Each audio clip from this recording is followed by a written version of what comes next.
अजीज़ दोस्तों, आज का ये वीडियो एक मेवा के बारे में है।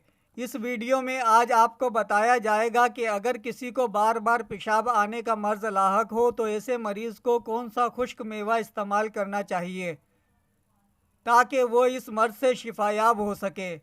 जैसा कि आप जानते हैं कि कुछ अफराद को ऐसा मर्ज़ लाहक होता है कि वो बार बार पेशाब की हाजत महसूस करते हैं, जिसकी वजह से वो परेशान हो जाते हैं।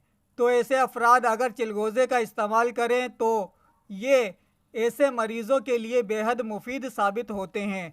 लिहाजा ऐसे अफराद चिलगोज़े की इस अफादियत से फ़ायदा उठा सकते हैं। इसके अलावा चिलगोज़े आसाबी कमज़ोरी को दूर करने के लिए भी काफ़ी मुफीद हैं, क्योंकि चिलगोज़े मकवी बाँ हैं, इसलिए ज़ईफ़ बाँ के नुस्खे तैयार करने में चिलगोज़े का इस्तेमाल होता है। मज़ीद ये कि इसका इस्तेमाल सर्दियों में काफ़ी मुफीद है, क्योंकि चिलगोज़े खाने से जिस्म में गर्मी भर जाती है। इसके अलावा चिलगोज़े लकवा के मरीज़ों के लिए भी बेहद मुफीद हैं। लिहाजा अगर कोई शख्स लकवा का मरीज़ है तो आप इसे चिलगोज़े इस्तेमाल करवा सकते हैं, जो कि इसके लिए काफ़ी मुफीद साबित होगा। चिलगोज़े में मैग्नीशियम की काफ़ी मिकदार होने की वजह से भी ये काफ़ी मुफीद हैं, क्योंकि इस जूस की मौजूदगी की वजह से जिस्म के पट्टे खिंचाव के असर से महफूज रहते हैं और पट्टों में खिंचाव ना होने के बायस जिस्म थकावट के आसार से भी महफूज रहता है।